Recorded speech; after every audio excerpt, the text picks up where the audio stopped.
And it's a call to declare support for me.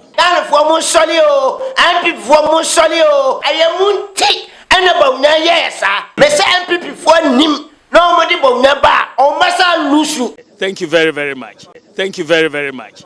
Yensama ifo nyina kwaba ebiom emra jumadiyesu afrasia ensama ekoso ewo oman Ghana mu ye ba be di hu nkomo after say NPP omo decide yese omo be early election mecha 31st January 2026 presidential election no ensem bebre e refreche eba Honorable Kennedy Agyapong and afi Dr. Mahmoud Bawumia camp hit na starte ama Educhum ene brane champon omo nyina so start a wo mo ye campaign ba quick one en komo bi efi NPP mo ba en se baby ade na du no ebi be kan se enye ne gisem quick one ye be ko na fe no ye ram maransa na no o ye screen so a we ye Dr. Mahmoud Bawumia of course ena wo mo dia ba bontia chemu se over 50 MPs ena wo ma share Dr. Mahmoud Bawumia wo ma endorse no enti ene twagu e wo screen so no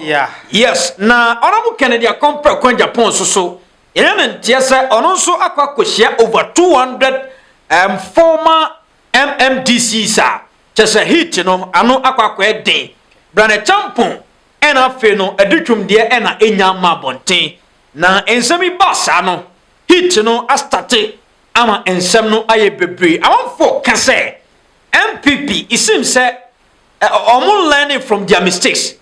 Old mistakes nana omo gusu of course ahead of 2028 election. But quick one.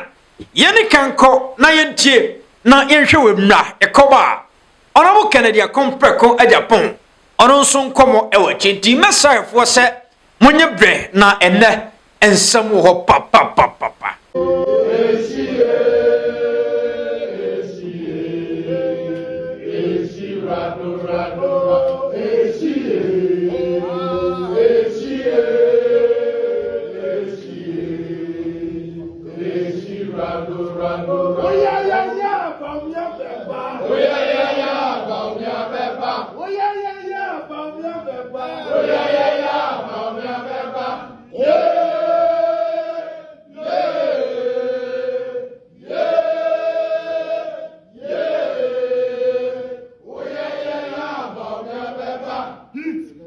You've had a closed door meeting with some MPs from your party. What was the conversation about? Well, thank you very much. This morning I've had a visit from our members of parliament. I think that it was a very happy visit. It was a courtesy call, and it's a call to declare support for me. And I am so happy in terms of the group that have declared support for me from Parliament. Now amounts to just over 60 members of Parliament. And you know we have 88 members of Parliament.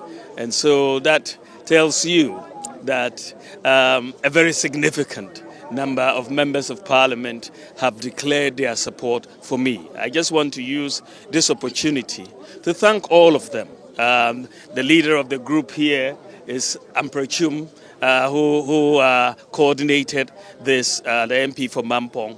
And I believe that this is going to be very, very important because the members of Parliament, as you know, control the constituencies to a large extent. And I'm very, very happy for exactly what they have done today. It's a strong show of support, and I thank them and I thank God for this strong show of support. And off we go. There's a lot of hard work to be done so that we can help the party and help the country.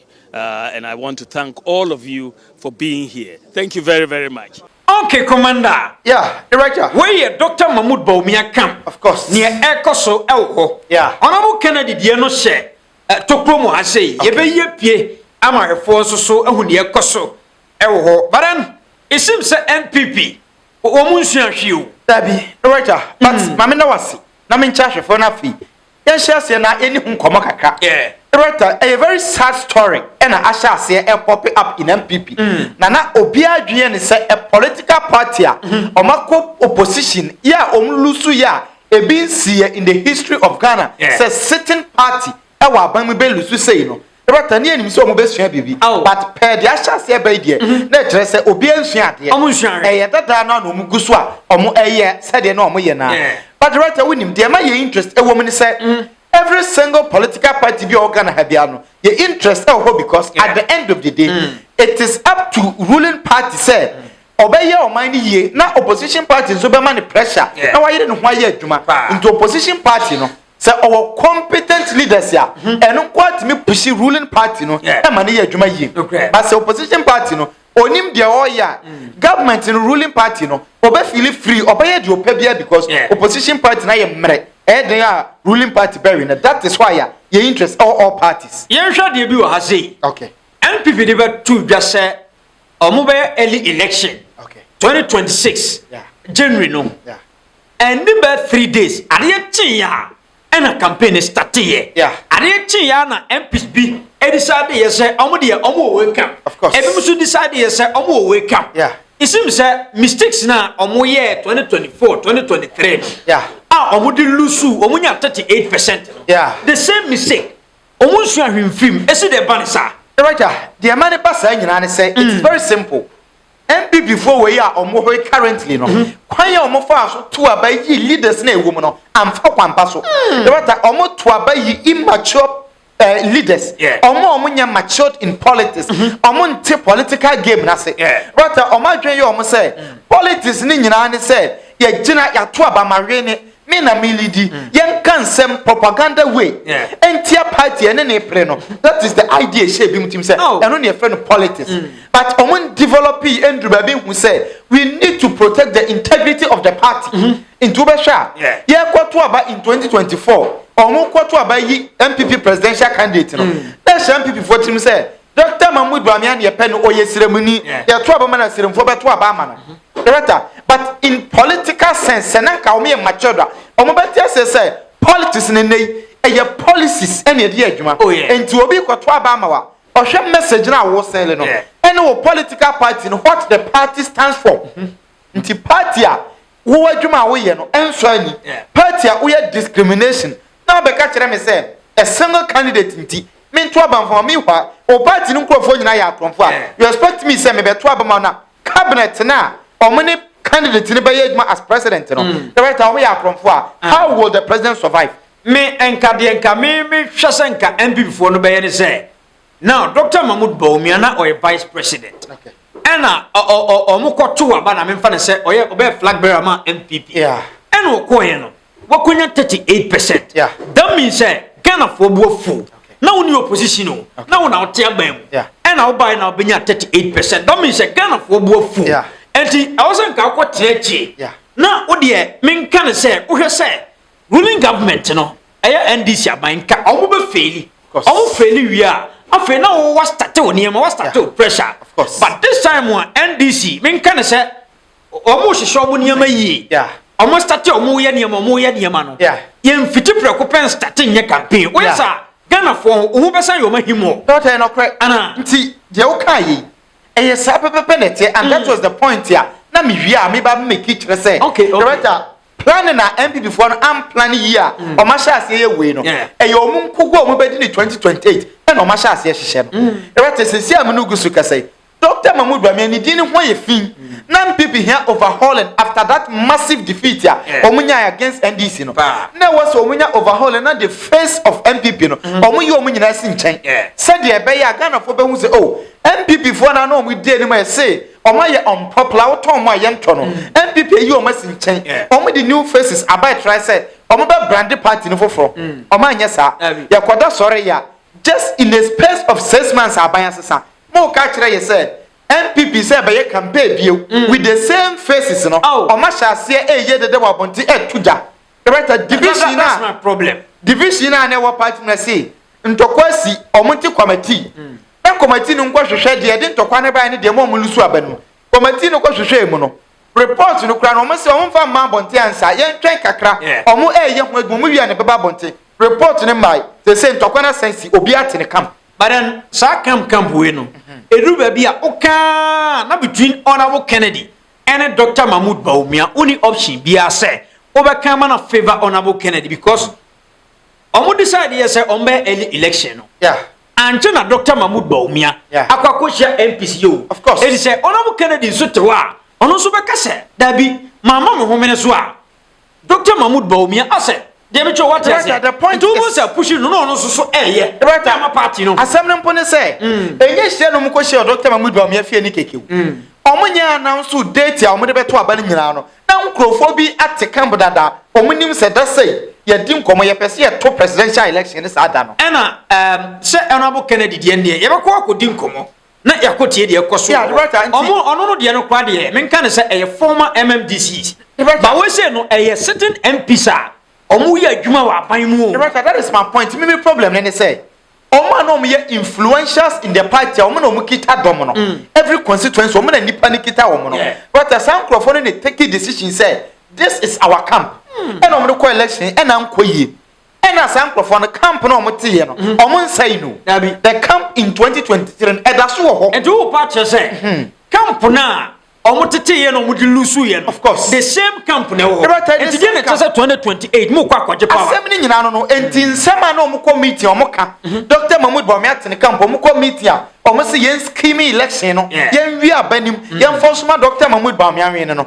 in this situation e show mo tirimu say yen ye lead ye wo MPs ne dodo ye wo national executive dodo ye yen kire date ye beto aba yen to aba ansa na ye national executive but I scratch my back for me na me so me scratch with your mouth dware machima me na me dware wachi mouth but that is the situation people say no me dia emfa o but asem ni nyina in this case Dr. Mahmoud Bawumia ho ye hi appointees no mo aba no ho ye hi the same appointees are nei ye ka say omo ka ho bi NPP lusu ye MPs no sitting MPs no bebre ka de ko mu lusu omu seat te say anodom premo olusu amanfo kura susu say ye krokro de drum bi no mo de te parliament it is say nipa ni ye no say only Dr. Mahmoud Bawumia o ma te omo camp o ma sha ase ebekon nti omo camp ni they will be fighting against other candidates to say Honorable Kennedy Agyapong to ono so atene camp right eno de also ono so nti ono so atene camp also will be fighting against Dr. Mahmoud Bawumia in this case all the camps no mo be kontokwa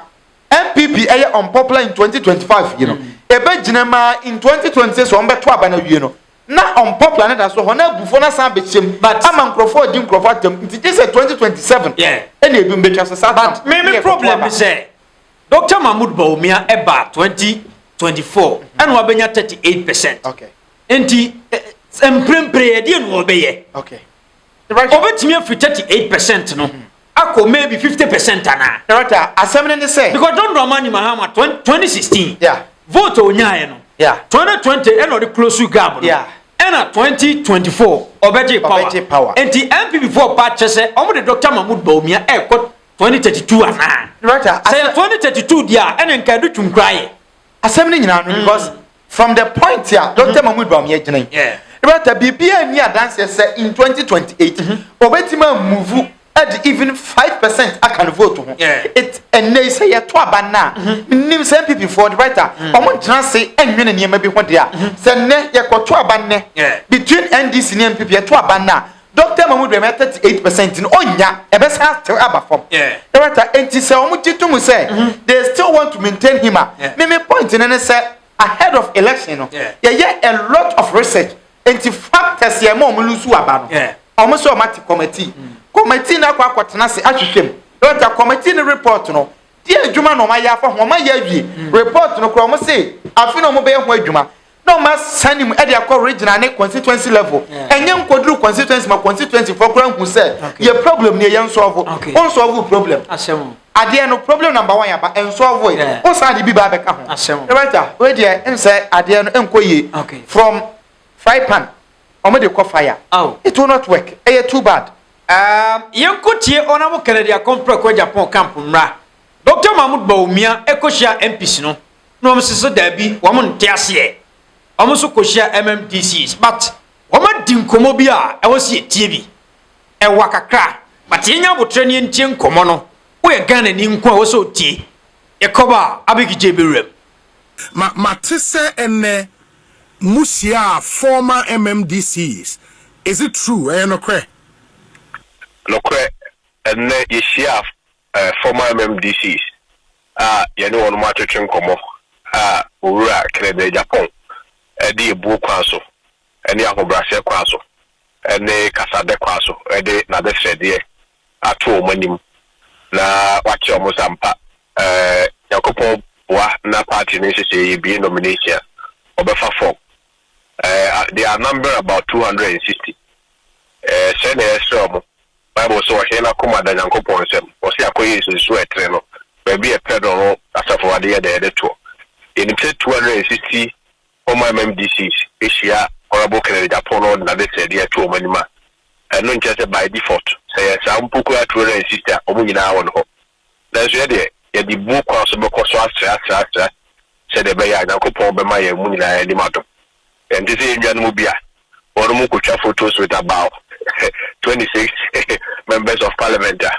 ɔmo ɔmo 60 na sɛ bio bro sɛ 60 koraa na no obɛgyina hɔ vice president to ne nsa fɛ nipa sista wa nema juba kyɛsɛ wɔ hɔ sɛ ka yɛwɔ nipa 260 na ɔmo ba ha yi yɛsi 260 ne nyinaa yɛ Honorable Ken nkɔfoɔ yo yate but when nipa organize MPs no they won't buy no can say it was not at the invitation of Obiya MPs na voluntarily or more true and among say or more Dr. Bawumia ho. In fact, me busa question way to Honorable in Team Fojo, for example. Emoka say when you base your analysis on video making rounds now, you'd get it wrong. Because Nipani Bebre Bahwa, they were not captured in the camera. And I was trying to say, oh, Bobo, a dear on a crowd, and he mentioned over 30 MPs our Kai Omudi off the top of his head. Say Omoba Hobi. And the videos making round might paint a misleading picture. And Obi, in the first place, what is the purpose and intent of all this thing?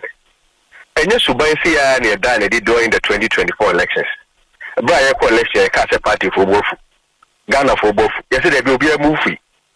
Yes, so called Asante Region party for CNJ projects or yes, so called the 5 northern regions a party for complete. We dismiss everything. You're quite near Basen Kofo, near the Omega, near the Ako, near budget of Dr. Bawumia fans, near budget so, oh, party new fans, and you could say. Abra, na, yes, say about the whole parliament, which is almost 137 MPs, I support one candidate. All government appointees are more or less has been aligned to support one candidate. All constituency executives, all executives from all levels, national, regional, constituency, support one candidate. A difference of 1.7 million votes difference. With about 2.1 million Mameto. Yeah, but the fact, meba. Because the fact you just shared might not be entirely true. But I don't think all the 137 candidates in parliament now almost supporting one candidate. That cannot be true. Obi. All of them were not supporting one candidate. Obi. Yes. Obi, but that's a Wakasa. They are making it say that was a claim and a similar impression they gave to us. That they had a whole parliament and that is the point that I'm making. It's the same thing that they are repeating. I'm not making an emphatic statement to say all 137 MPs were with one candidate. But say Dr. Bawumia in the last election was an establishment candidate. He was a candidate that received massive support from the then government. And we could say, and if you want to prove an impression, say, who members of parliament, which in any event, I mean, I leave it to Mwankasa and the jury out. They saw the video.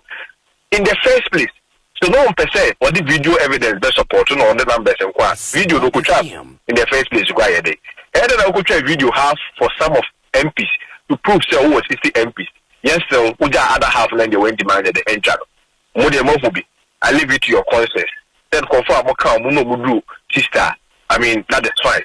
But I mean in the end, what is even the point? Election at Okono. Dr. Agyapong last year wanted the vice president from the same Dr. Bawumia candidate. Today he is contesting him. My former boss, who I respect so much, Dr. Bichum, was also lobbying strongly for the position of a vice president for Dr. Bawumia. Today he doesn't believe in his agenda again. But they say, opening Kwabena Japan, so and Ghana Web, and also the contest. He was a strategist for Dr. Bawumia. Again, Honorable Patrick Boama, who was a bit indifferent, but obviously was also for Kennedy Agyapong, more closely aligned to Dr. Bawumia. Today is also lacing his boot to contest him. Those things don't scare them.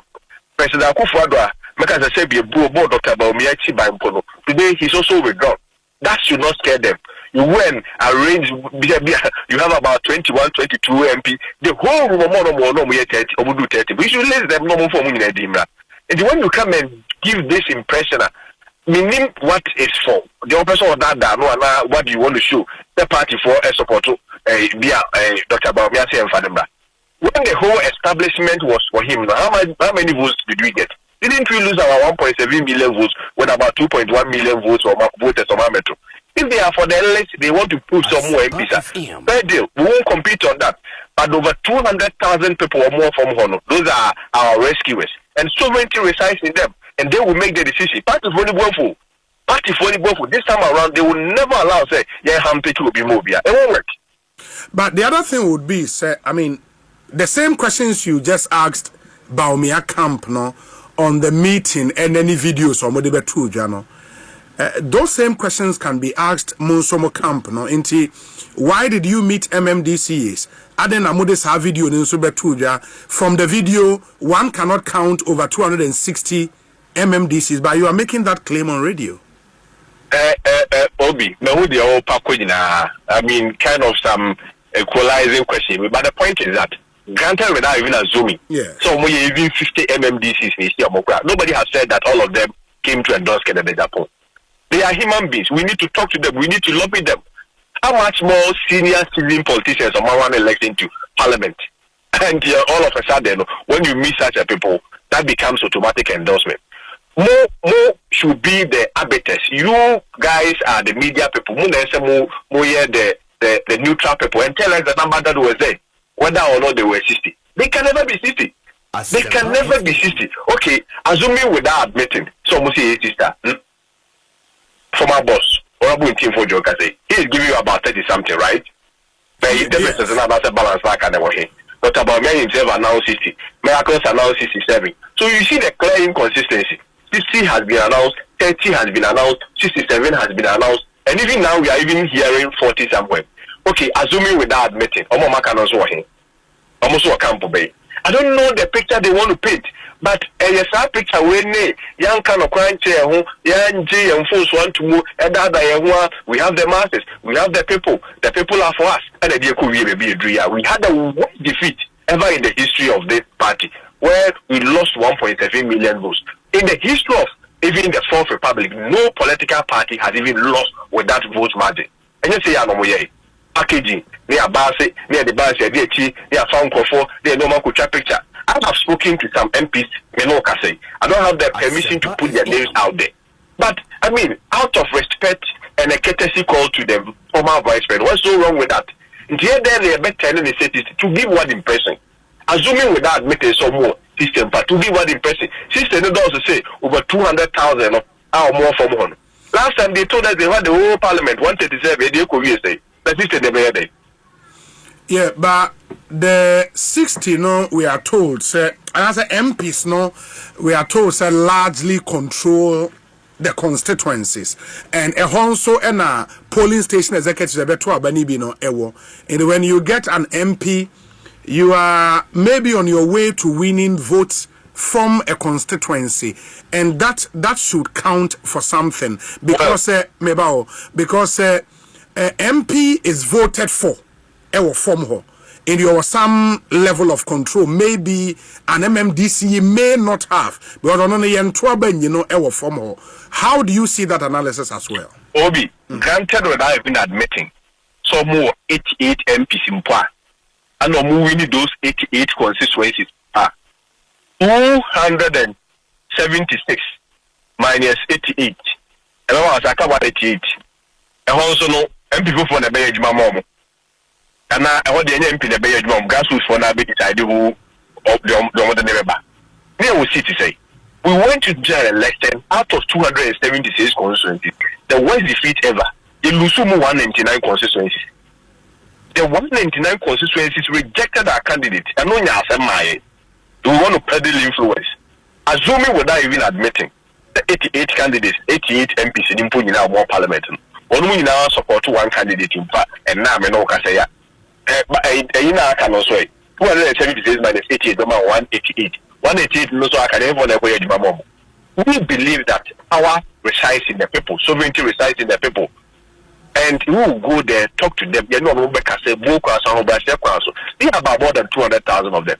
And me, I don't want to engage in these figures and these views. But what I know on authority, they say, MPC share more of them, and more moving common, and more assurance, and more programs, and more meetings. You know, they are more than half of the current MPs or more parliament. But I won't come and sit here, a whole president, a whole candidate. By this, you are saying, sir, a colleague, Palgrave Boachedankwa, number of 50 MPs in Parliament has supported Ken, no? You are confirming that figure by the workers this year, no, right?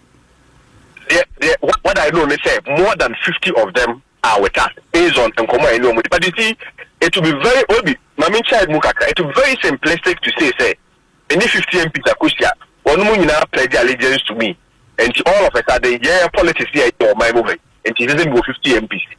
I said, ever Kushia about 26 MPs. No, so vice in there, all of a sudden, no one for the same time, you was 26 MPs. And assume is almost more system part. System is here, and all of a sudden, was system MPs. So, could you box one and then walk to about? I mean, what kind of logic is that? No, but when you say, sir, more than half of the MPs are with us, what do you mean by with us? Yeah, essentially, those who have pledged allegiance to you, but I go where you do, even though they pledge allegiance to you, you still have to keep talking to them because the paragraph there the 80 minutes. Now, do you have permission to put their names out? No. At the right time, we will communicate same. And I don't have the permission as of now because meetings are public. It's a meeting that we have been having a closed door meeting. Aside of more honorable programs and I don't know. All our engagements has been very private. And I win Obi. Yeah. When you force a bunch in a better, sure. 6 months to elections. Sure. You know, and be somebody many more here and I. And so almost sister, yeah, the Pabota, which 60 and as of now, we've not gotten full details of the system. Now, music and no more to come from Mudimba. Now, who will do a channel, who disclaimers about the it's not necessary. There be a party in the a lot of people were against top down. But well, in the wisdom of if one National Council, who said well, people have argued say we are always ready to engage the masses, the public, you know, move say also say I mean you be a metal say be a big one your hand picking will be. No way, see, party for now, the 2 minutes of them, the moment decided who they want to bring as their flag bearer.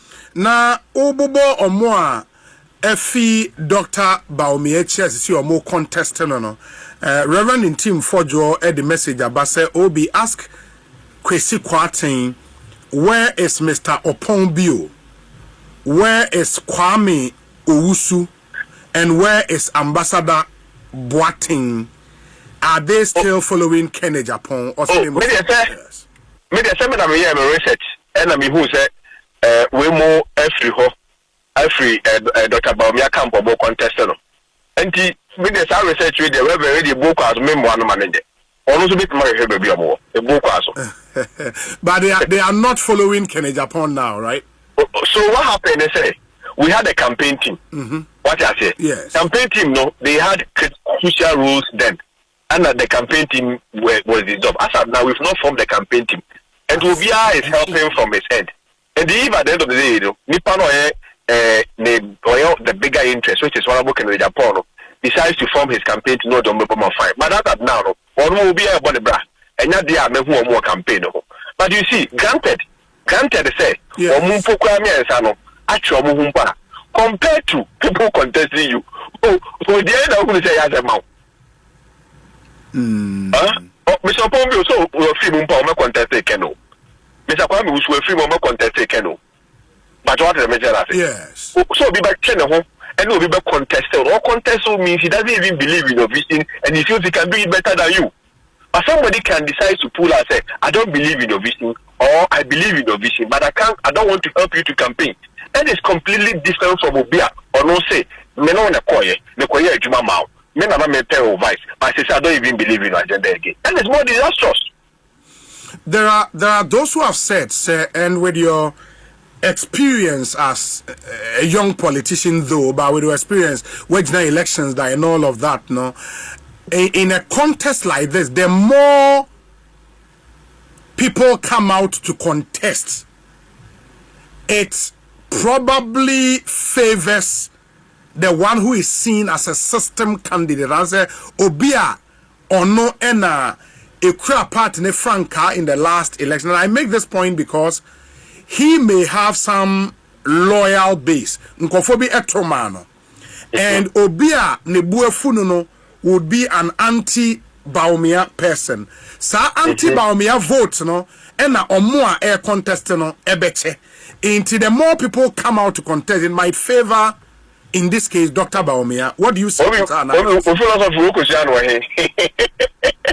You don't think that is possible? No, you see, I mean, sometimes philosophy me and pretend to be brave. Sometimes let's just apply the common sense approach. Okay. On a set, but by example, and last elections, somebody who is so influential in Eastern region. I know you be no Obama Dr. Bawumia. And in the option of one, who are sure says uncle for the day. No one can say contest Sibia. Or Monkotoma Dr. by example, Trauma. Dr. Yao Duchu. Yes. Or then the bosom chief for I'll be a winner, Dr. Bawumia, and that's a Dr. Yao Duchu air contest here. We are sure say, Sabu to the Sabo come Dr. Bawumia. I mean, we are quite very simple. Me, the quantity somebody who advanced such a very complex philosophy, while the philosophy that we shall have is so basic, say, a camp has been broken. What of Mr. Nana Akufo-Addo? Today is not actively involved in Dr. Bawumia's campaign. And also, how would you also explain that? Then also by affecting Kennedy. But no, it is then, okay, you've done that analysis, or more about Jeffrey, Dr. Bawumia. How about your candidate? Something is going to affect him. Also, last election song, with all the establishment and the shipping, Obi can be a Obi West in the Boo. Obi can be a West in the Boo supporter. Mind you, last election, they never went rounds with any MP. They never went round with any minister of state. Never had any PC on the conference. The no will be impa, depending to me, the new mayor Jumania the Emano. But this time around, after me last election, now many boss need that Dr. Bawumia. But then the minute assessor, indeed, who is rather getting more support this time around is Honorable Kennedy Agyapong. Okay, I was trying for way. Hey, Honorable Kennedy Agyapong come. Ena enwachi omonso ababontin ababe dinkomo chense mu quick one. Yonkona fe abigite enwam abigina bokode. Sinama nyame adu me ho den papa. Ensa ne yakoso no Honorable Kennedy Agyapong is a campaign na started adutwu mutete ho ena fe no brane champion but ne MP for MPs ni bi kase Dr. Bawumia no change ono no mede ne quick one yenwamwe sinama ma mencha hefo ane hwem kasa na ho mfam ka mi ankasa mitimi ho nsamfo e koso MP anu ntira na medimrika ba say Dr. Bawumia kwakuhia MPs ni bi o over 50 MPs MPP fo ankasa omu ni vision stay MPP fo ni vision are na wa MPs we ya omu ko hia Bawumia say omu ye de ya Bawumia baba just say ya wo fo mu hano omu ntie de ye ka no na de na mo tie Sasam woman shan so say, Nkaka MPP ma, Kabawumia konka hobi. Yes, but remember MPP conscious in the say, Obia answer, I didn't buy yet, but you're Bashan son. I just saw on your full 5 years. Yes, I will call MPP conscious. I know, but never I am 2000 day. Conscious in I was conscious. Yes. 2008, and about never MPP more. But Pem Nebusa Sabo, I didn't know your party card. I am chrono no mobile. Na yes, ya work from high. O man was so much more share the yes, no, o man we mistake science. 4 years time no. Science to be a koshia, Bawumia, Yabamo lose. Commissions in the son account. Yabamo lose because Yahusa Munia can Pama party party no adunfin na say only vision dabi na say bi su ko share honorable Kennedy that honorable there ono your NPP fan ndi animu NPP for anti honorable our right say ko share obia arentia but then new right say ko boa anankofo no mu shanya MPs omu MPs honorable so honorable Kennedy su ko share former MMDCs o kan wo se there aye the former omo when they MPs to say who MP na wa ko share Bawumia na ya to aba na Bawumia kan tapo winia obekọ no hana nko no o so me say ndi anti wo ya MP abadwem ma bia wo so trase hwiase saade we mi from ho ano na abo MP from asem ano na ma MP abedu samle asa ye kota we ya chi Bawumia na onye obi ama Ghana fo uno onye obi ama Ghana fo tie na wonim ade ayam ya say Ghana fo ya so ni akoto aba ma Bawumia se mbedi party na enche krono ba sastate bonda ba ka wo boy nyina oba sade Ghana akọ sawo sa ka wo boy oba sade sika wo twetwe oba sade Ghana kobede na Ghana da no chemu yi o patre say me see ye yaso tin ni ya to aba ma Bawumia ka wo boy oba sade Ghana ko ye nimdem oba hwe ya to aba 2028 na Bawumia ko ye president I can't walk ni. Obasa sani na sikani na. Ma me more key no. O patch say 2024 ya ba beto aba no. The last of chama un to me no mo ka Bawumia on. Yes. Omoboka. And o masa start say e boka biem. Omusa boka. It's 28 ya dia konwa no se Bawumia nsa. O meto o boka. Abeye west. Matiasi. Enti dollar na ane dollar na ba 10 cedis. Dollar be ko do 50 cedis. Wo say Never none about $2, $1, 4 cities. Or the could do sign 17. President. Oh, I am one just as something. And on your president who deserves also cost Sunday. Almost a muya day up, Bawumia Beba. And for the Omuya, Yahunina, as yet the enemy show with G. No matter so. Nankanya and Nazana Chrono and Aya. Yatu about free from the Adiacoso. I had a Bawumia pencil. Master son say about 12 Suruba. And your Chrono. And the MPP boy, Monsolio, MPP Mabudo, Monsolio, MPP, say near the Mabo Namo, say MPP for Monsolio, and Mabudo, Monsolio, and the India party, Nabao Chamon, and the say near the Mamma Munana, mobile leader. Yes, Samo Monsolio, Musanaba, no good party, no, Monsoli, at table, Nadia, I didn't corner, yes, a minabo, MPP part at day. I day, and blessed young trouble from. I don't know president to free solo. Oh, say you first, and then crown up a sober. And fact, no more dear Moshi saying, I bet you now, or by Jim Bia.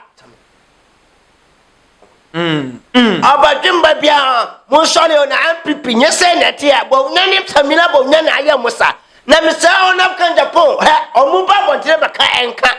Na ye nim dia 2026 ya ba ya ma ba ya president o ba ya leader wa MPP me so mo pa mo nkoso wallahi ya ma amu wini ta but not me ya president no ona chama to ma ba wi ya sas mo good ya mo wi ta ya ntwe mo da dia ona bo ya se wa na papa ha de o mo ye nyina enko hwe wo do o mato ai ka me sen ka ba we ba ya president ka anything to aso sa Kayamba Bawumia president do Ghana upper market to. Asem we aka. Sem ka chan 2023 say. Bawumia ki member ya president wa Ghana mu say me kwa. E be say you pete wo da mu pamotra. Adwadifo hia de wonim di.